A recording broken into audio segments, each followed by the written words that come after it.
ओम शांति। आज 6 मई 2026 के बाबा के अनमोल मधुर महावाक्य सुनेंगे। आज की मुरली से पहले बाबा का गीत बजा है, मुखड़ा देख ले प्राणी, जरा दर्पण में कितना पाप है कितना पुण्य है। तो बाबा कहते हैं प्राणी आत्मा को कहा जाता है, इसीलिए जब कोई शरीर छोड़ता है तो यही कहते हैं प्राण तन से निकल गए। तो प्राणी आत्मा का सूचक है। साथ ही उस प्राणी को कहा जाता है कि अपने जीवन के अंदर देखो कितना पाप है कितना पुण्य है। बाबा इस समय आकर के हम सब बच्चों को पुण्य आत्मा बना रहे हैं, अर्थात सुख का वर्षा दे रहे हैं। तो बाबा कहते हैं इस कलयुगी दुनिया में तो कोई पुण्य आत्मा नहीं है, सतयुगी दुनिया के अंदर सारे श्रेष्ठ पुण्य आत्माएं ही है और उन्होंने पुरुषार्थ किया है ये सुख का वर्षा पाने के लिए। तो अब अपने जीवन में देखना है कि हमने स्वयं के खाते में पुण्य कितना जमा किया है। अभी भी ब्राह्मण बन करके कोई पाप का आचरण तो नहीं कर रहे हैं। बाबा कहते हैं ये चेक करते रहो और चेक करते हुए सावधान हो जाओ, अपने जीवन को परिवर्तन कर लो। तो सुनते हैं आज के बाबा के अनमोल मधुर महावाक्य। ओम शांति। मीठे बच्चे, जब तुम संपूर्ण पावन बनोगे तभी बाप तुम्हारी बलिहारी स्वीकार करेंगे। बहुत सुंदर बात बाबा ने कही है, जब संपूर्ण पावन बनेंगे तभी बाप तुम्हारी बलिहारी। जब हम कहते हैं कि हमने जीवन को बलिहार कर दिया तो बाबा कहे तब बाप तुम्हारी बलिहारी स्वीकार करेंगे। अपने दिल से पूछो हम कितना पावन बने हैं। आज की मुरली से प्रश्न है, तुम बच्चे अभी खुशी खुशी से बाप पर बलि चढ़ते हो, क्यों? उत्तर है क्योंकि तुम जानते हो अभी हम बलिहार जाते हैं तो बाप 21 जन्मों के लिए बलिहार जाते हैं। तुम बच्चों को यह भी मालूम है कि अब इस अविनाशी रुद्र ज्ञान यज्ञ में सब मनुष्य मात्र को स्वाहा होना ही है। इसलिए तुम पहले ही खुशी खुशी से अपना तन मन धन सब कुछ स्वाहा कर सफल कर लेते हो। आज की मुरली से पहले गीत बजा है, मुखड़ा देख ले प्राणी, जरा दर्पण में कितना पाप है कितना पुण्य है। ओम शांति। शिव भगवान वाच जरूर अपने बच्चों प्रति ही नॉलेज सिखाते हैं, वह श्रीमत देते हैं। हे बच्चों व हे प्राणी, शरीर से प्राण निकल जाते हैं व आत्मा निकल जाती है, एक ही बात है, प्राण निकल गए या आत्मा निकल गई। हे प्राणी अथवा हे बच्चे, तुमने देखा कि मेरे जीवन में कितना पाप था और कितना पुण्य था, हिसाब तो बता दिया है। बाबा ने हिसाब तो हम बच्चों को बता दिया है। तुम्हारे जीवन में आधा कल्प पुण्य आधा कल्प पाप होते हैं। पुण्य का वर्षा बाप से मिलता है, जिसको राम कहते हैं। राम निराकार को कहा जाता है, न कि सीता वाला राम। तो अब तुम बच्चे जो आकर के ब्रह्मा मुख वंशावली ब्राह्मण बने हो, तुम्हारी बुद्धि में आया है बरोबर आधा कल्प हम पुण्य आत्मा ही थे, फिर आधा कल्प पाप आत्मा बने। अभी पुण्य आत्मा बनना है। कितना पुण्य आत्मा बने हैं वह हर एक अपने दिल से पूछे। पाप आत्मा से पुण्य आत्मा कैसे बनेंगे, वह भी बाप ने समझाया है। कैसे बनेंगे पुण्य आत्मा? तो बाबा कहते यज्ञ तप आदि से तुम पुण्य आत्मा नहीं बनेंगे, वह है भक्ति मार्ग। वो तो भक्ति मार्ग में कहा हुआ है यज्ञ तप दान पुण्य करो। बाबा कहते हैं वास्तव में यज्ञ तप आदि से कोई पुण्य आत्मा नहीं बनेंगे, वह है भक्ति मार्ग। इससे कोई भी मनुष्य पुण्य आत्मा नहीं बनते हैं। अगर बनते होते तो इतना पुण्य कर रहे हैं लोग, इतना भक्ति कर रहे हैं। अभी तुम बच्चे समझते हो हम पुण्य आत्मा बन रहे हैं। आसुरी मत से पापात्मा बनते बनते सीढ़ी उतरते ही आए हैं। कितना समय हम पुण्य आत्मा बनते हैं व सुख का वर्षा लेते हैं। बाबा कहते ये देखो अपने दिल में कितना समय हम पुण्य आत्मा बनते हैं व सुख का वर्षा लेते हैं, ये किसको भी पता नहीं है। उस बाप को याद तो सभी मनुष्य करते हैं, उनको ही परम पिता परमात्मा कहते हैं। ब्रह्मा विष्णु शंकर को परमात्मा नहीं कहेंगे और किसको परमात्मा नहीं कह सकते हैं। जब ब्रह्मा विष्णु शंकर को ही परमात्मा नहीं कह सकते तो बाकी तो किसी को कह ही नहीं सकते हैं। भले समय तुम प्रजापिता ब्रह्मा कहते हो, परंतु प्रजापिता को कभी भक्ति मार्ग में याद नहीं करते हैं। याद सभी एक निराकार बाप को ही करते हैं। कैसे याद करते? ओ गॉड फादर, ओ भगवान अक्षर ही निकलते हैं, एक को ही याद करते हैं। मनुष्य अपने को गॉड फादर कह न सके, ना ही ब्रह्मा विष्णु शंकर अपने को गॉड फादर कह सकते हैं। उनके शरीर का नाम तो है ना, एक ही गॉड फादर है, उनको अपना शरीर नहीं है। तो बहुत सुंदर बात बाबा ने बताई। एक तो ये प्राणी जरा अपने दिल में देखो पुण्य आत्मा कितना बने हैं, पुण्य आत्मा कैसे बनते, पाप आत्मा कैसे बनते, ये भी बाबा ने समझाया कि आसुरी मत पर चलने से पापात्मा बनते हैं, तो जरूर है श्रीमत पर चलने से पुण्यात्मा बनते हैं। फिर भी भगवान को पुकारते रहते हैं ओ गॉड फादर, और उनको अपना शरीर नहीं है। भक्ति मार्ग में भी शिव की बहुत पूजा करते हैं। अभी तुम बच्चे जानते हो शिव बाबा इस शरीर द्वारा हमसे बात करते हैं। कैसे बात करते? हे बच्चों, कितना प्यार से कहते हैं, समझते हो? शिव बाबा कहते हैं बच्चों समझते हो, मैं सर्व का पतित पावन सदगति दाता हूं। मनुष्य बाप की महिमा करते हैं ना, लेकिन उनको यह पता नहीं है कि 5000 वर्ष बाद आते हैं। जरूर जब कलयुग का अंत होगा तभी तो आएंगे। अभी कलयुग का अंत है तो जरूर अब आया हुआ है। तुमको श्रीमत मिलती है, बाप कहते मैं आता ही तब हूं, तब मैं आता ही तब हूं जब तुम्हारा चक्र पूरा होता है। तुम जो शुरू में आए थे अब जड़ जड़ीभूत अवस्था में हो। झाड़ पुराना जड़ जड़ीभूत होता है तो सारा झाड़ ऐसा हो जाता है, सड़ जाता है। बाप समझाते हैं तुम्हारे तमो प्रधान बनने से सब तमो प्रधान बन गए। जो आरंभ की आत्माएं ही तमो प्रधान बनी तो उनके साथ सारा संसार तमो प्रधान बन गया। यह मनुष्य सृष्टि का वैरायटी धर्मों का झाड़ है। इसको उल्टा झाड़ कहते हैं। इसका बीज ऊपर में है, उस बीज से ही सारा झाड़ निकलता है। मनुष्य कहते भी है गॉड फादर, आत्मा कहती है। आत्मा का नाम आत्मा ही है। आत्मा शरीर में आती है तो शरीर का नाम रखा जाता है। खेल चलता है, इस दुनिया में खेल चलता है। आत्माओं की दुनिया में खेल नहीं चलता।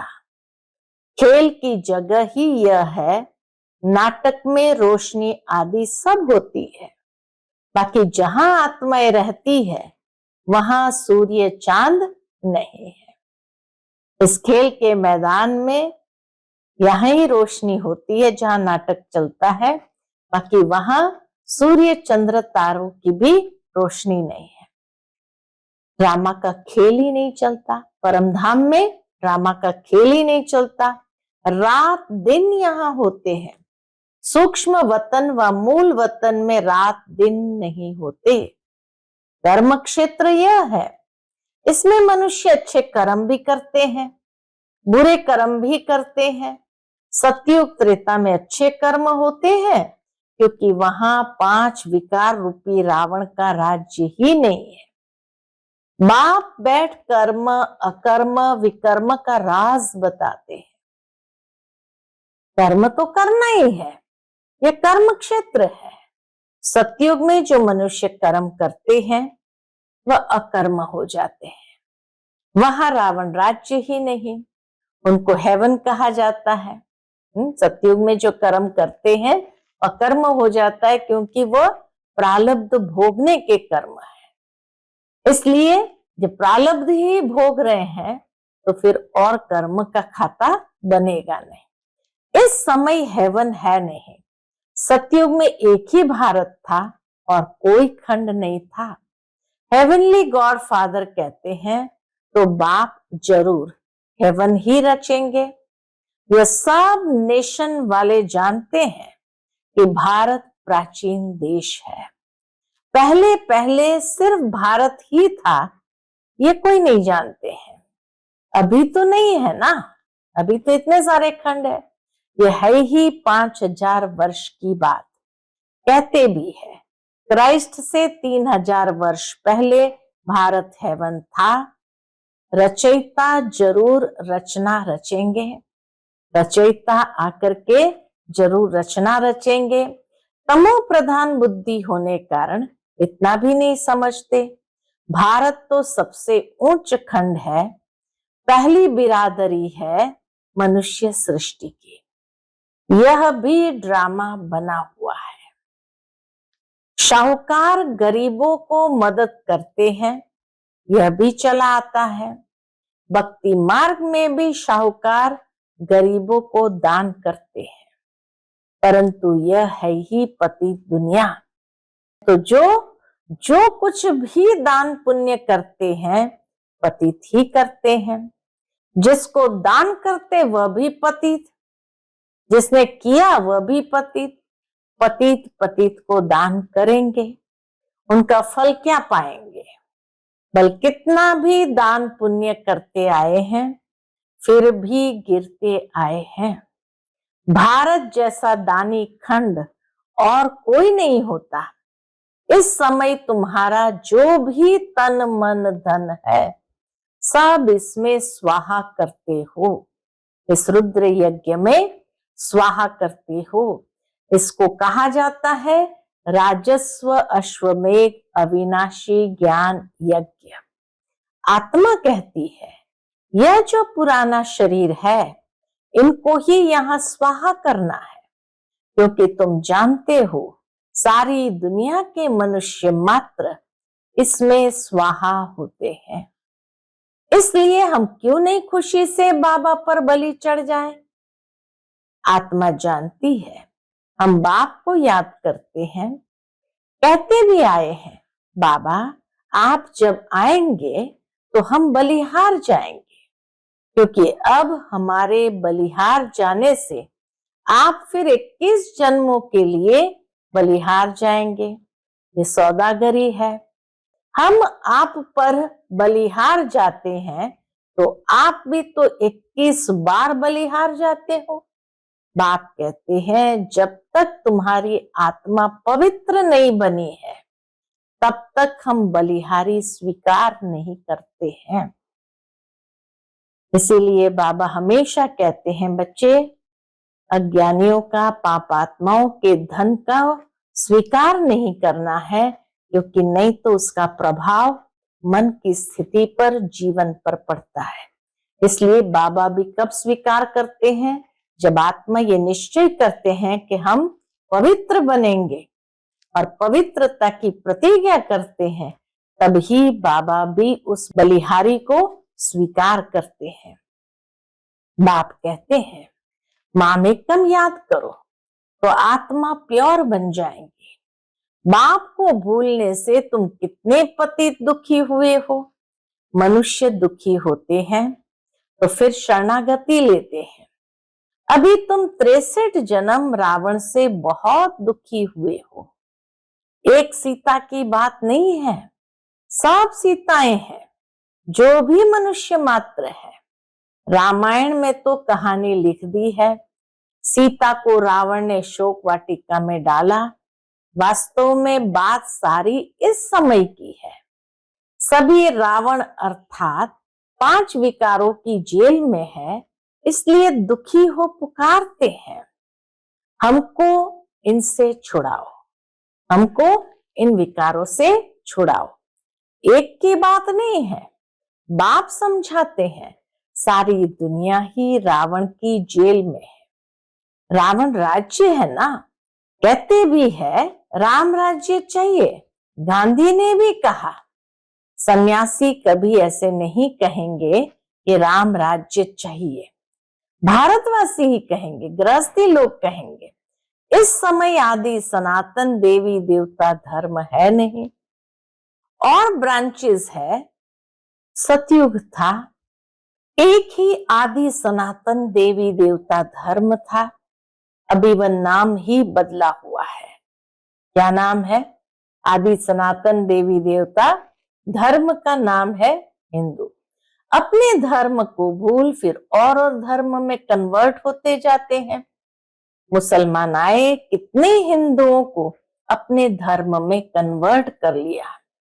क्रिश्चियन धर्म में भी बहुत कन्वर्ट हुए हैं, इसलिए भारतवासियों की जनसंख्या कम हो गई है। नहीं तो भारतवासियों की जनसंख्या सबसे जास्ती होनी चाहिए। अनेक धर्मों में कन्वर्ट हो गए हैं। बाप कहते हैं, तुम्हारा जो आदि सनातन देवी देवता धर्म है वह सबसे ऊंच है। सतो प्रधान थे, अब वही बदलकर फिर तमो प्रधान बने हैं। अब तुम बच्चे समझते हो, क्या समझते हैं? ज्ञान सागर पतित पावन जिसको बुलाते हैं, वही सन्मुख पढ़ा रहे हैं। वह ज्ञान का सागर प्रेम का सागर है।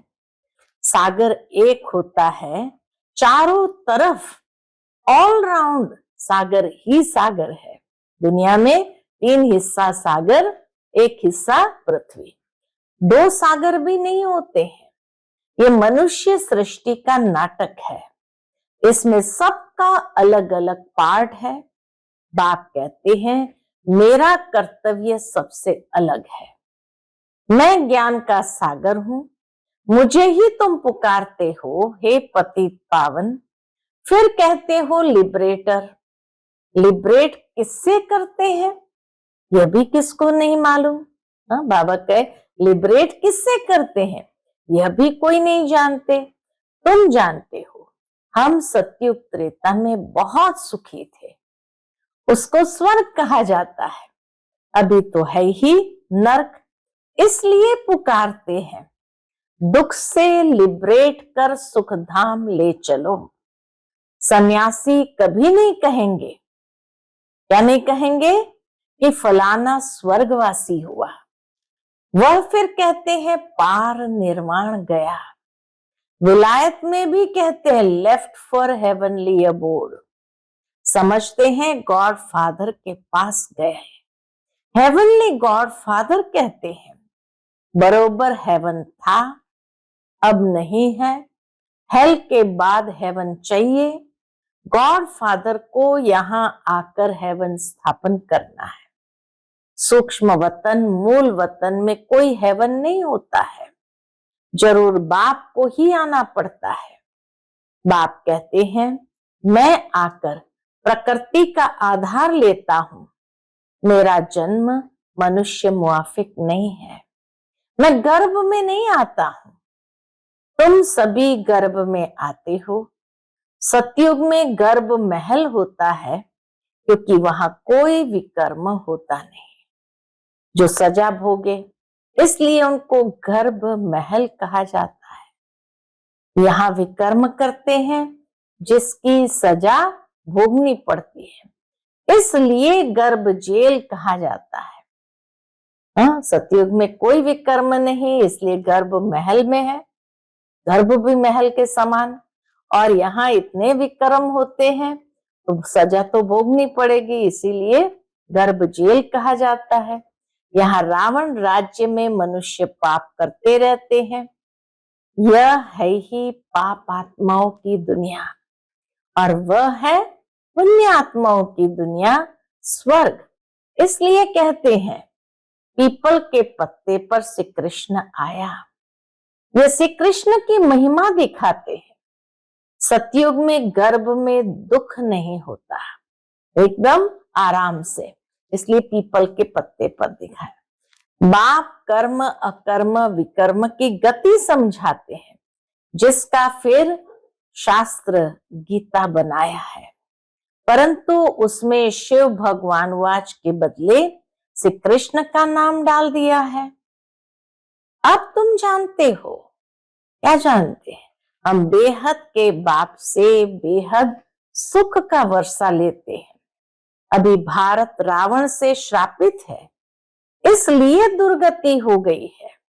यह बड़ा श्राप भी ड्रामा में नोंदा हुआ है। यह बड़ा श्राप भी ड्रामा में नोंदा हुआ है। बाप आकर वर देते हैं, आयुष्मान भव, पुत्रवान भव, संपत्तिवान भव। सभी को सुख का वर्षा देते हैं। तुमको आकर पढ़ाते हैं, जिस पढ़ाई से तुम देवता बनते हो। यह नई रचना हो रही है, ब्रह्मा द्वारा तुमको बाप अपना बनाते हैं। गाया भी जाता है प्रजापिता ब्रह्मा। तुम उनके बच्चे ब्रह्मा कुमार कुमारियां बने हो। दादे से वर्षा बाप द्वारा लेते हो, आगे भी लिया था, अब फिर बाप आया है। बाप के बच्चे तो फिर बाप के पास जाने चाहिए, परंतु गाया हुआ है प्रजापिता ब्रह्मा द्वारा मनुष्य सृष्टि की स्थापना होती है। तो यहाँ होगी ना स्थापना, तो यहाँ होगी ना। आत्मा के संबंध में कहेंगे हम भाई भाई हैं। प्रजापिता ब्रह्मा के संतान बनने से क्या हो जाते हैं? प्रजापिता ब्रह्मा की संतान बनने से तुम भाई बहन बनते हो। इस समय तुम सब भाई बहन हो। तुमने बाप से वर्षा लिया था, अब फिर बाप से वर्षा ले रहे हो। शिव बाबा कहते हैं मुझे याद करो। तुम आत्मा को शिव बाबा को याद करना है। याद करने से ही तुम पावन बनेंगे और कोई उपाय नहीं है। पावन बनने सिवाय तुम मुक्ति धाम में जा नहीं सकते। जीवन मुक्ति धाम में पहले पहले आदि सनातन देवी देवता धर्म था, फिर नंबरवार और धर्म आए। बाप अंत में आकर सबको दुखों से मुक्त करते हैं। उनको कहा ही जाता है लिबरेटर, दुख से मुक्त करते हैं। बाप कहते हैं तुम सिर्फ मुझे याद करो तो तुम्हारे पाप भस्म हो जाएंगे। बुलाते भी हो, बाबा आओ हमको पतित से पावन बनाओ। टीचर तो पढ़ाते हैं, इसमें चरित्र करते हैं क्या? टीचर पढ़ाई कराते हैं तो उसमें कोई चरित्र करते हैं क्या? यह भी पढ़ाई है। बाप ज्ञान का सागर ही आकर ज्ञान देते हैं, इसीलिए यहाँ भी कोई चरित्र नहीं है। अच्छा, मीठे मीठे सिकिलदे बच्चों प्रति माता पिता बाप दादा का याद प्यार और गुड मॉर्निंग। रूहानी बाप की रूहानी बच्चों को नमस्ते। हम सब रूहानी बच्चों की रूहानी माता पिता बाप दादा को याद प्यार, गुड मॉर्निंग और नमस्ते नमस्ते शुक्रिया बाबा, शुक्रिया। आज की मुरली से धारणा के लिए मुख्य सार है। पहली पॉइंट, कर्म अकर्म विकर्म की गति को जान, अब कोई भी विकर्म नहीं करना है। कर्म क्षेत्र पर कर्म करते हुए विकारों का त्याग करना ही विकर्म से बचना है। दूसरी पॉइंट, ऐसा पावन बनना है जो हमारी बलिहारी बाप स्वीकार कर ले। पावन बनकर पावन दुनिया में जाना है। तन मन धन इस यज्ञ में स्वाहा कर सफल करना है। आज का बाप दादा का मधुर वरदान हम बच्चों के प्रति है। नॉलेज की लाइट माइट द्वारा विघ्न विनाशक बनने वाले मास्टर नॉलेजफुल भव। नॉलेज की लाइट माइट द्वारा विघ्न विनाशक बनने वाले मास्टर नॉलेजफुल भव। भक्ति मार्ग में गणेश जी को विघ्न विनाशक कहकर पूजते हैं, साथ साथ उन्हें मास्टर नॉलेजफुल अर्थात विद्यापति भी मानते हैं। तो जो बच्चे मास्टर नॉलेजफुल बनते हैं वे कभी विघ्नों से हार नहीं खा सकते हैं, क्योंकि नॉलेज को लाइट माइट कहा जाता है, जिससे मंजिल पर पहुंचना सहज हो जाता है। ऐसे जो विघ्न विनाशक है, बाप के साथ सदा कंबाइंड रहते हुए नॉलेज का सिमरण करते रहते हैं, वे कभी विघ्न हार नहीं बन सकते। आज का स्लोगन है, अंदर बाहर जो भी बुराइयां हैं उन्हें संपूर्ण विल कर दो तो विल पावर आ जाएगी। अंदर बाहर जो भी बुराइयां हैं उन्हें संपूर्ण विल कर दो तो विल पावर आ जाएगी।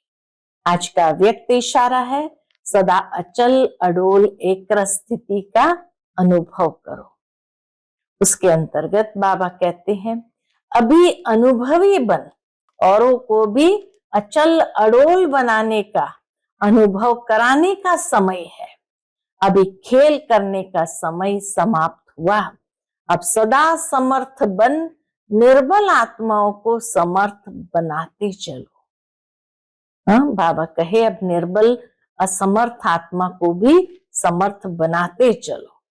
आप लोगों में निर्बलता के संस्कार होंगे तो दूसरों को भी निर्बल बना देंगे।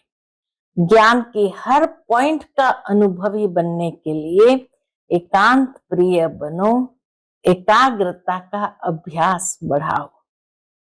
ज्ञान की हर पॉइंट के अनुभवी बनने के लिए एकांत प्रिय बनो, एकाग्रता का अभ्यास बढ़ाओ। अच्छा, ओम शांति।